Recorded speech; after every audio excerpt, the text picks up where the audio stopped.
Buhay, parang live. Diyos ko, Marimar. Akala ko sa abroad ko lang madadala yung aking multitasking na yan. Hindi ko alam na pati pala dito sa Pinas ay gamit na gamit eh. So, ayan, ito na nga pala yung ganap kahapon. After namin mag-jogging ni Jonah. So, pagdating ko ng bahay, talaga namang para akong si superwoman na madali-madali yan talagang gala.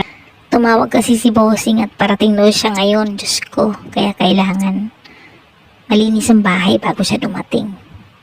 Dahil kung hindi pa ako masisante, Diyos ko, TikTok kasi ako ng TikTok. So, ayun, pagdating ko ng bahay, ayun, nag-load na nga ako ng washing. Kasi, kailangan kong malaban lahat ng aking mga labahin. Dahil wala na akong paglagyan. Diyos ko, ano bang gagawin ko? Ayan, sinabayan ko na rin ang walis. Ayan, chat-chapaday, sige day. TikTok kasi ng TikTok. Ayan ka ngayon, nagmamadali. So, set ako ng walis sa taas. Hanggang baba. Diyan sa taas guys, ang aking inawalis dyan is yung kwarto ko lang tapos yung CR. Hindi ko ginagalaw yung room ng anak ko kasi as a respect kasi ayaw niyang ako ang gagalaw dun sa kwarto niya. Ayaw naglilinis yung nag-ayos ayaw. Gusto niya siya lang. So, yun, sinusunod ko naman yun. Pero minsan, pag nakakita pa rin ako ng alam niyo na kasi masakit kasi sa mata pag nakita mo yung dumi, di ba? So, ayun, minsan hindi ko pa rin mapigil yung kamay ko, napapasok ko pa rin. So, minsan ayun, nagre-reklamo siya.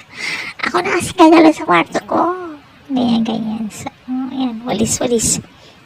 Ayun, umabot na ako sa sala sa kawalis. Habang na mag-awalis ako, ito naman aking alaga, takpo ng takpo. Hindi mapakali eh. Hindi ko alam kung gutom mo, So, ito naman isa, Diyos ko. Tulog ng tulog. Kahit anong ingay namin ni Genesis, basta siya tulog. Sana all, mapapasana all ka na lang talaga eh, no? So, ayan, malapit na tayo sa finish line, guys.